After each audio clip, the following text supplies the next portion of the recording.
It's loud and it's rowdy, and I'm done apologising for it because I can't work out how to sort that out. But at the moment, that's still the intro, and that's that. I'm Jack Chew. This is Chewing It Over. Normally at 12:30 till 1 o'clock on Mondays and Fridays, we come live with Chewing It Over, and this is early in the week and it's early in the day, 12 o'clock. But that's because we're just organising diaries with my good friend, colleague, mentor. Whether she'd admit to that bit or not, I don't know. She's one of the people responsible for my behaviour. That's how I always sort of burden her with. It's Heather McLellan. We're just saying, for those that know Heather, and much of my audience will do, I'll bring her in as long as the tech's working. We were just laughing, weren't we, Heather, about how I said it's the artist formerly known as Heather Watson. We might as well flag the name change because it's not that you've bought Design to Move and the face formerly belonging to someone else. You've the name change. So that's Heather. And am I pronouncing it right? Heather McLellan. Yes, that's right. Because Scottish name. I'm just nervous on that because you can imagine it just takes a bit of getting used to. But I'm getting there. How are you today? You okay? Yeah, I'm good, thank you. Yeah, enjoying the sunshine. Absolutely. Well, as in your line of work as well, the weather helps, doesn't it? I mean, you guys are out there, rain or shine. Don't get me wrong, but it does help, doesn't it, when the weather picks up? Yeah, it's better than hiding from a torrential rain, which I have been known to do under a bridge. Yeah, yeah, that's part of it. Yeah, Rehab is still tolerating and managing difficult climates and circumstances. I've called today's show Diversify Your Rehab, Diversify Your Career. We're going to meander a little bit from the clinical to the sort of career piece because you're someone that does not, compared to, because most people like think that they can, at least they kid themselves that they can do a proper church and state separation between life and work, and sort of you've long been someone that realized that your values are such that these things were likely to intrude, and that fundamentally an embrace of the great outdoors, an embrace of balance, an embrace of actually like caring about the detail where it's necessary and getting stuck into that sort of is you as a character, it's you as a physiotherapist, it's you as a business owner, and then you've created Design to Move in your image, of which we'll talk about how others can get involved in that. Am I reading too much into it, or is that, do you recognise what I've just said there, and that is kind of has what's happened? yeah, and I'm sure lots of people relate to our profession. I'm sure other, especially medical professions as well, they're very much vocation. And you can find that they, drive everything that you do. I wanted to be a physio from 13, so everything was lined up. Get the right GCSEs, get the right A levels, get into university, get on the ladder with a job, and it's very easy to get just pushed down or driven down by somebody else or expectations of what your career is going to look like, right? And to get swept up in all that career development, which again we'll come back to, but just trying to find that balance. And I am not saying it's easy, I still haven't got it right, it's very elusive, but actually trying to bring the two together, I guess, is where Design to Move came from, is actually trying to do some of the stuff I love with the clients too. I use the skills I have, get out and about, create rehab that is meaningful and practical, and trying to ensure that I can do some of the things I love at the same time as working, and that working can be part of that rather than seen as a completely separate entity. So, yeah. It's all because me and you are both passionate about rehab, but it seems to be that the concept of functionally scaling someone from where they are to where they want to get to, and tailoring that appropriately, that's something that essentially is self-improvement. It's the word rehab can be extended into all those other things. Or when you're making business changes and stuff, it's like fundamentally it's a good analysis of where we are, where do we want to get to, how do we get there. Maybe we're stretching the term, but fundamentally it's a fairly central metaphor for those things as well, isn't it? So do you apply those principles consistently across all different domains of your life, or do you sometimes then slip into, do the blinkers come on now and again? I guess I want to ask. No, I think, and again, I don't know if it's a good thing or a bad thing, really. I think it's inherently built into me that, that kind of continual improvement mindset, and that there's always something some better ways, some improvement, something that can be learned. There is a very fine line between being obsessively perfectionist and it never being good enough and Sure. it never being right. And I think over the years I've got better at handling that truth that doesn't exist. And knowing that if I spend all my time with my sights set on something impossible in the future, I won't enjoy today. And so I try now to you said earlier, trying to bring excellence to the table, which doesn't mean perfection, but also always looking for a better way to do something and reflecting on whether something went well or not, because then it becomes like a feedback loop, doesn't it? Which, yes, goes through every part of life for me, whether it's personal development or home life or sorting out the house and the garden or hobbies and things like that, or work, is that you try something, which bits went well, which bits didn't go so well, which bits could you Right. improve upon next time. And sometimes you have to rip it up and start again. Of course. I think what and that's always the hardest thing, isn't it? To the dreaded moment in which it's the most sensible and rational decision to cut losses. And rehab, we sometimes, especially as rehab evangelists, sometimes we feel that no, it can be tweaked, it can be tinkered, it can be reformed, but sometimes it does need to be stripped right the way back and started again, or not. On the clinical, can I get your take on what is the state of rehab, shall we say, in this country? Like, what is typical? What are, especially in your world? So let's say, like when it comes to because the sort of medical, shall we say, public liability insurance type moments where I'm probably phrasing that wrong, aren't I? But what would you call your sector? What am I missing the language on there? We work within the serious injury sector, personal injury sector. Personal injuries, where I was just missing my word. Sorry. So in that, let's just think about what would typical look like in terms of the rehab provisions that would then be got for those sorts of clients.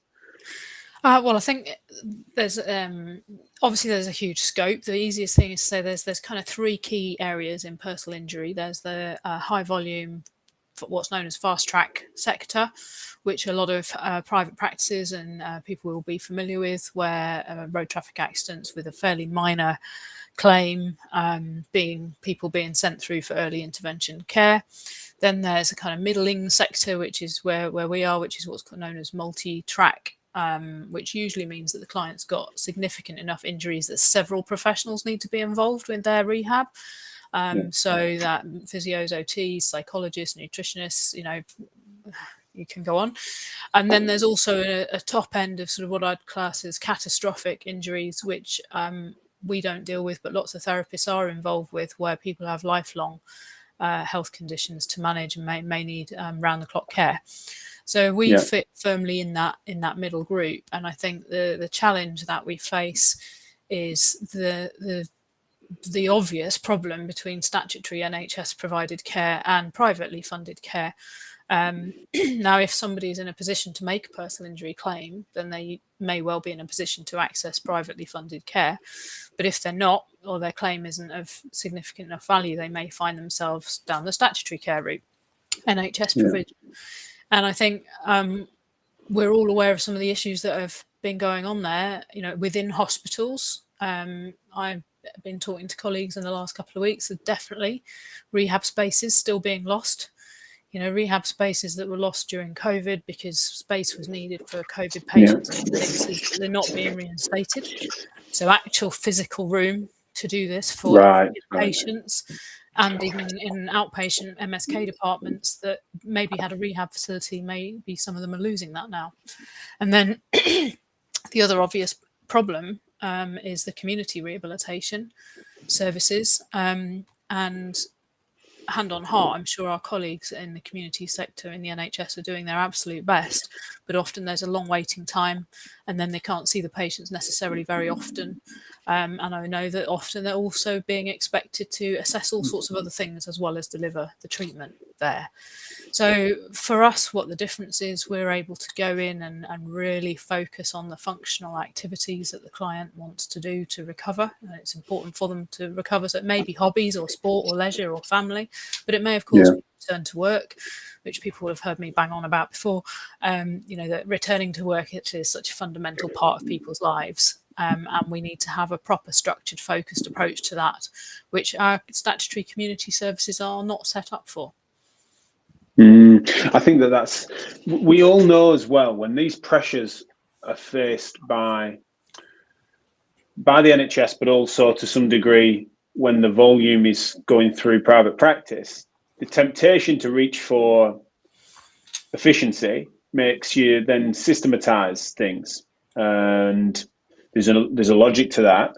But we know that people can be pigeonholed too closely. Like, it gets protocolized, or their identity and their specific functional goals then get watered down, because it's like, well, it's easily done, whereby it's like the capacity to do a sit to stand, rather than the capacity to do a sit to stand in this particular circumstance and context and at this angle, because that's what their either work or play is required.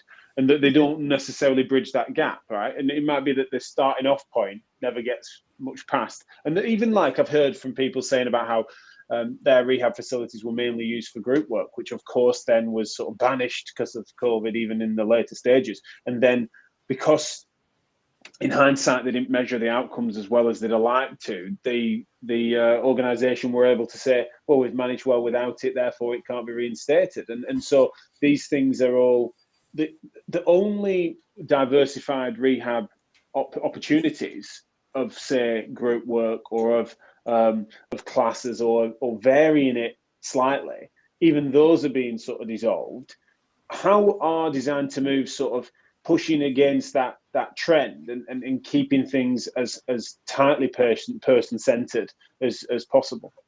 Well, I think, as you've been speaking there, it brought to mind my last role in an NHS occupational health team.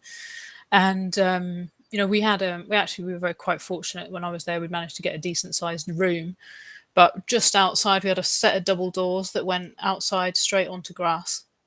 We weren't allowed to do it. We weren't allowed to take clients through the doors. Really? Wow. Because it was, too high risk, and this, that, and the other. And it's just crazy, because actually what that person needs to learn to do, especially if they're a staff member in the NHS who is maybe visiting our community hospital sites, they need to be able to walk outdoors, for example. Sure, yeah.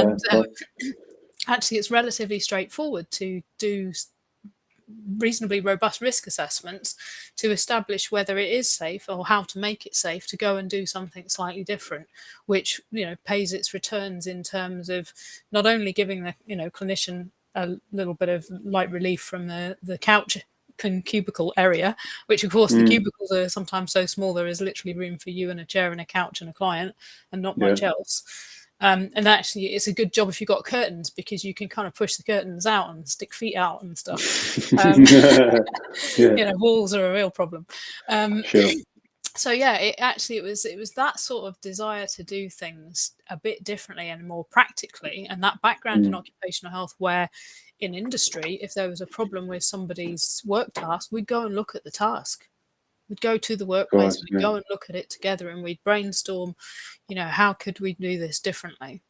And yet within our mainstream MSK practice, that's just not a way of working, because we've got so metaphorically and literally boxed in to have to work in a certain way in a certain system. Now, on the flip side, our community colleagues are very good at this. They do this all the time. They just don't have the time and the capacity to do enough of it for the people that need it all the time, and the people with these complex needs. So the people we see have multiple injuries, may well have comorbidities. They may well have a subtle brain injury on top of their orthopedic injuries and their pain.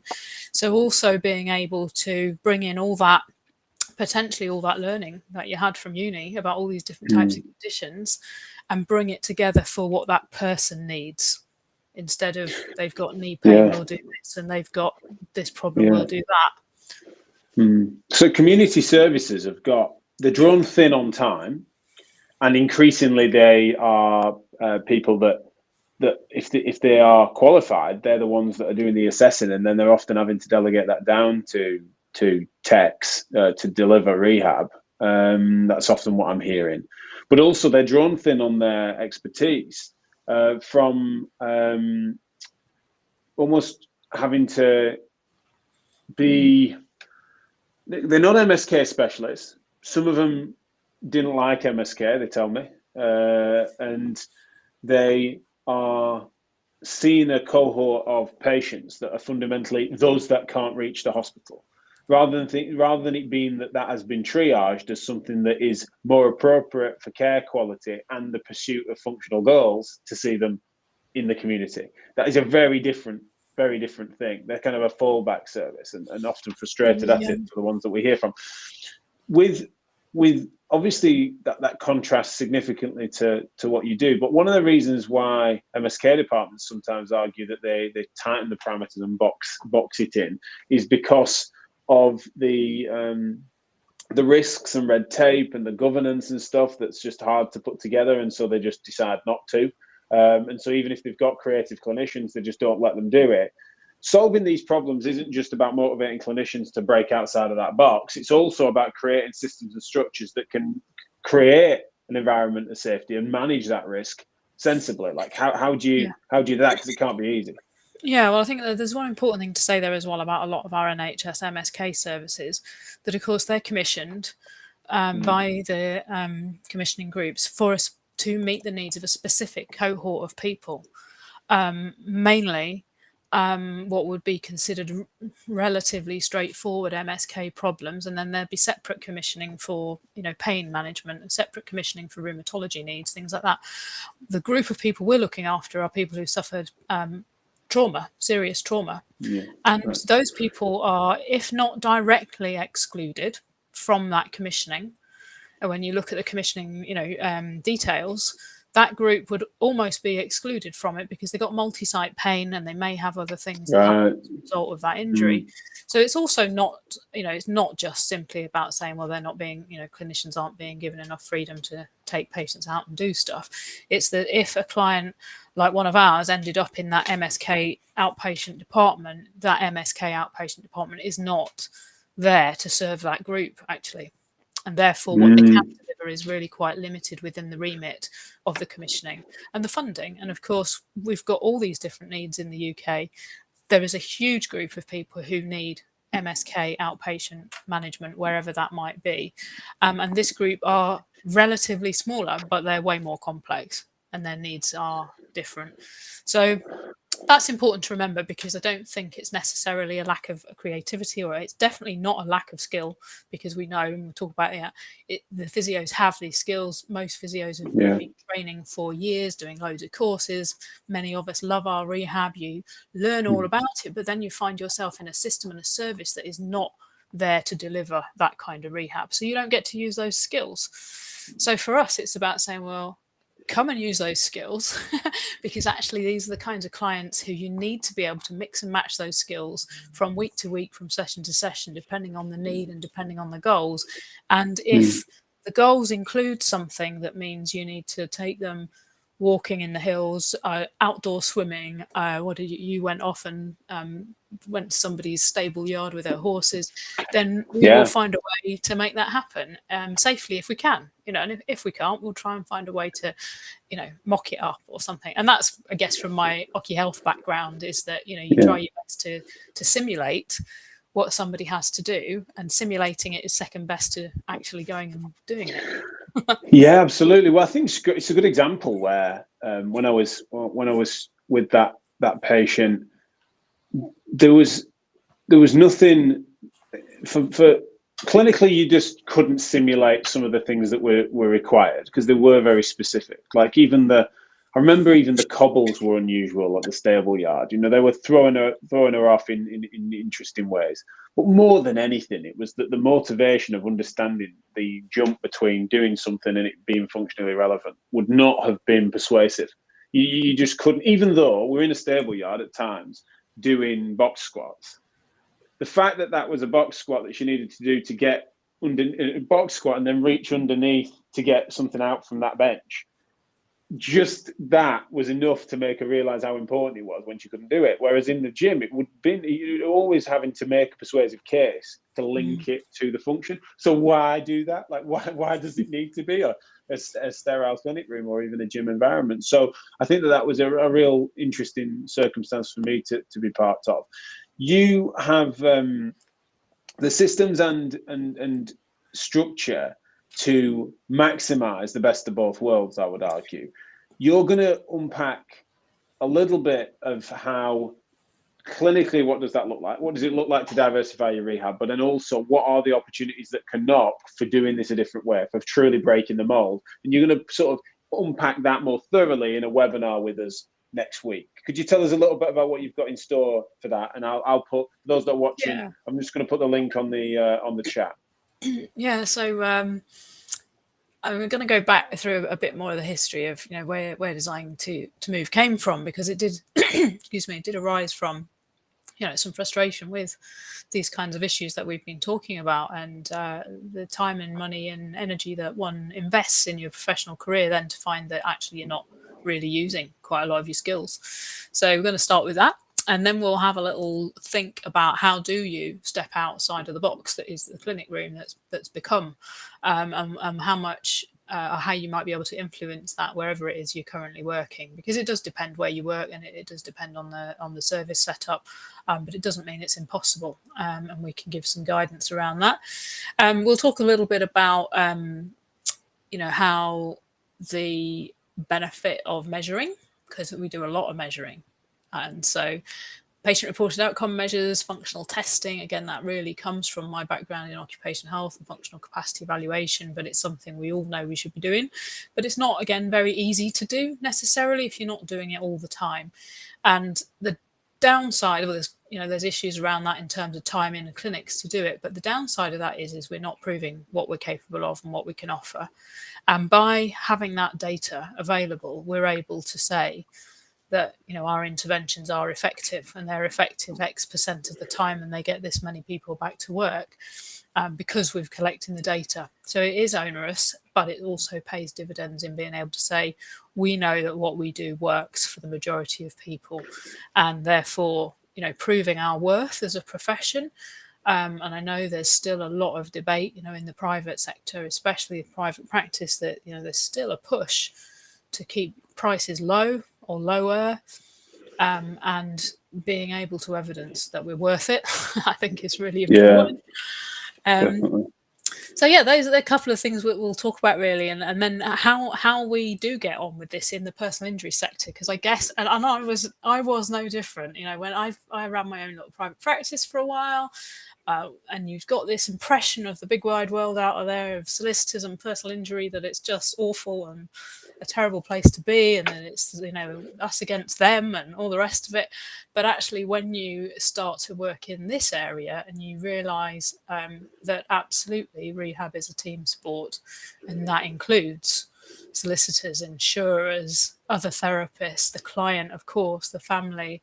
And actually, it can make it complicated, but it also means that you're problem solving potentially as a team, and you're working towards those goals as a team rather than in isolation. Yeah, no, it's funny because in MSK practice, I think at various points in my career, I could think that, we talk well about an MDT, but it's only in a small sliver of cases that you might end up actually needing to do that and collaborate. And even then, you're not shoulder to shoulder. Whereas within these sorts of circumstances, you really are integrating your care, and you're pacing it and you're timing it, and it really makes you feel like a specialist again. You really are sharpening your skills, and also you're demonstrating their value immediately. You're not having to it's not in theory. It's not in theory. It's good that you know that. It's that you're applying it there and then and witnessing those results. And I always thought that these sorts of things would be always like dead slow stream. It feel like a bit like what neuro rehab felt like as a sort of student and new graduate, is that it's like what incredibly rewarding work, but you were glad that your rotation was 6 months rather than 3 months, because you sometimes needed that time to make that difference with that stroke patient, for example. But it's profound and sometimes quite fast moving that these cases can make huge impactful changes. I mean, obviously, sometimes the arc of their progress is still long, but sort of in session, and you afford that time as well, right? These aren't 20-minute sessions. No. In table yard and stuff. So yeah, So how are they structured is one of my questions. So I mean, going back to the MDT just for a minute as well, I have to say, we're not there yet. Again, definitely an evolving thing. There are cases where we may actually be the only therapist involved, and we're again, it comes down to the case manager. So we'll talk a little bit about case manager's role as well next week, because coordinating the whole team is not an easy task. And sometimes you don't, there's other people involved, but it's not necessarily happening in a very coordinated way. So I think it's still variable, but we do our best. We aim to want to be collaborative and try and facilitate that where we can and where it's suitable to do so. I mean, in terms of it is interesting, the whole timing thing, because we frequently get people referred who've been injured 2 or 3 or more years ago, and are struggling to make progress. But they can actually make incredible progress in quite a short space of time. So a typical program with us is 4 to 6 months, and they can make incredible functional gains in that time, just because we take a slightly different approach and we really focus on those functions. It is important to say, we're not doing this in 20-minute appointments. We're doing it in 1 hour, 90 whatever appointments, and the appointments will vary every time. So it might be that 1 week you're at the patient's home, and next week you're going and doing some walking in the park, and then they're practicing that in between times. The week after, you might be taking them to the gym and getting them set up with a gym program that then they can do in between sessions. Then you might be going out running or cycling or outdoor swimming, or one of our clients went to the Harley Davidson showroom with one of our physios. Yeah, brilliant. Get back on his motorbike after his amputation. So that ability to kind of craft your rehab program and say what would be brilliant to do with this client, and within reason, kind of get on with it. Do it. Yeah, and I think there's certain things. I had a patient the other day that they were describing some of their challenges, and one of them was, on the surface, if I hadn't scratched, it was stairs. How often do we hear that? Knee pain. But actually, it was that the seats that he loved at Old Trafford were in the top tier. That's a lot of stairs. You just wait for an excuse to go to a match. Absolutely. But it was like, but it wasn't just that, though. It was then, and we don't sit down in that stand. So it was the stairs to prolonged standing, to a bit of a rest at half time, if he opted out of going for a pint, which he didn't always want to. So sometimes he pushed himself that way, which was more stairs, more standing. It's like, that's the, and it's just, I'm saying this obviously in a different context here, but that's my design to move training that scratched away at that and made me realize that, like, to some degree, we were going to be having to over modify, and that realistically it's the functional exposure, not just in teasing that out of his story, but also like, let's break it down, let's build it back up, let's afford the time to actually solve those problems without cutting corners. Because yes, sometimes you cut corners and it works, but other times that's exactly where it fails, and we as therapists can sort of grab that back. It's way bigger, isn't it, than saying stairs? You might have put on your problem list, needs to be able to climb stairs pain-free. So you might have ticked it off when he can do his stairs at home pain-free, but actually still not able to do the thing that he loves. That, he may be doing it with friends and family. So it has a way bigger impact on his life than climbing the stairs at home. And it brings to mind, I was overhearing a conversation. I was at an event a couple of weeks ago that was focused around amputee rehab, and amputees speaking to one another about how the test for getting a blue badge for your car, that they can meet the distance required to walk independently with their prosthetics, because the test is based on being able to walk in a certain length and a certain time on a flat surface and what have you. And they said that doesn't account at all for the fact that, the space is cramped because somebody's parked too close. They can't actually get the door open, which means they can't swing themselves around properly and get out properly. And actually, again, it was that whole kind of, being able to walk 10 meters, for instance, I don't know what the actual requirement is, but does not represent fully what needs to happen to achieve that kind of function. And it's scratching beyond that and finding out why things really matter. Because if you hadn't have listened to the rest of that story, you wouldn't have realised just how important that was to him. So it comes back, a core skill for us all is listening, isn't it? And letting that story carry on long enough to find out. But then also, like teasing out those variables, not for you to then think, well, that's a shame, we can't really pursue anything interesting there. Let's do some stairs. It's that we need to. The only way we're going to be able to grab a diversity of rehab and a diversity of role back is if we cry for it, if we fight for it, if we look at alternative ways of working and truly, sure willing to do things differently. Otherwise, we will be put into boxes, and that box will get smaller, and no wonder we'll get immiserated by not being able to do what we love and what we're good at, and how we can help society. So you're giving us an opportunity and an outlet for that. The webinar is next week. I've just posted the link in the chat. For those that are tuning in afterwards, get clicking and don't miss out on that. It's going to be really interesting to unpack some of this a bit more thoroughly. The punchline of that, and it's designed to move, are doing things differently, and you can be involved in that. If you recognize yourself in this and you're feeling like that I am being limited by structure, then this is an opportunity for you to sort of test yourself in interesting new ways, but also to really, carve out new skills and use your existing ones in circumstances that truly do get people better at the things that they love. And that opportunity to do it differently has just opened my mind. It's opened many others, and we are now recruiting. It is something that, it's like the opportunity now to take on new associates through Design to Move is here, and we're going to be putting together materials with Physio Matters and Design to Move in partnership to just try to help you to understand what that looks like and how you can be involved in it. So please do get in touch through us or directly to Heather and team to hear more, find out more, and understand what that process looks like.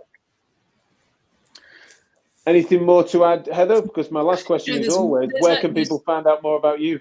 Well, there's one other thing that we've not really touched on that I wouldn't mind just touching on, and I'm happy to elaborate on in the web event, is the FCP roles. I think that's a huge leap forward for physio. Yeah, of course. But we also recognise that it's a major drain on skills and experience of people moving into FCP roles and potentially finding themselves then cut off from their core skill set of rehab and finding that they may not actually be able to do that.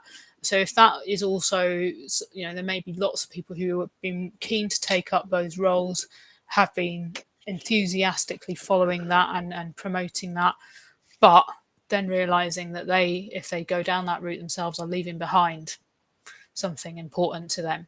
And I think, the type of work we're talking about is something that may be able to help those people keep their skill set in a different area whilst still having the benefits to the profession and to the public of the FCP roles. Let's not lose all that rehab skills.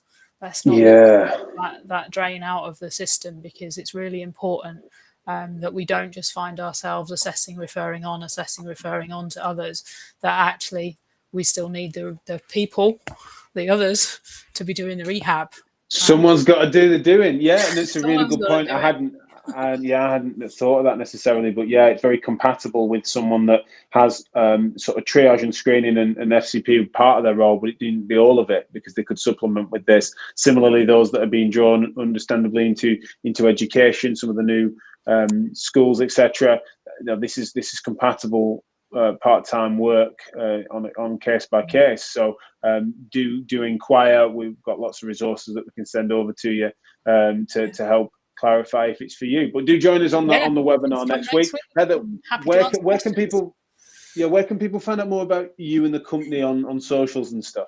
So social media, Twitter, we are at designed with an ED to move with digit 2 and then UK at the end, designed to move UK. I'm on Twitter as Heather KM22, and LinkedIn is the other place to find us. We have a Design to Move page, and we're regularly posting on there with client stories, some testimonials from some of our physios who keep telling us that what we do is proper physio and proper rehab. Proper, exactly. Proper. That is the word that comes up most often, for sure. Thanks so much for joining me today. It's been really interesting where we've ended up meandering, as ever. Thanks a lot for giving us all sort of hope and opportunity that there is a better way, there is a different way, there is a something that we can hold on to and champion as a sort of shining light of actual proper rehab and proper physio, which is cool. So it's really good, and I'm really proud to be working with you once again together in partnership, which is cool. So I'd with a slight disclaimer that I'm not responsible for Jack's behaviour. Oh, you heard that? Yeah, well, exactly. No, that's tough luck. No, you get credited for some of the good stuff, but unfortunately, you and many others are responsible for all of it. It comes as a package. But thanks again for all the help and support. And I think probably listening to Heather, and it's been said before, listening to people have sometimes text me when they've been to some of your stuff, and they're just like, they can so see the influence you'd had on some of either my hot air and my practice. So yeah, you're burdened with that a little bit, I'm afraid.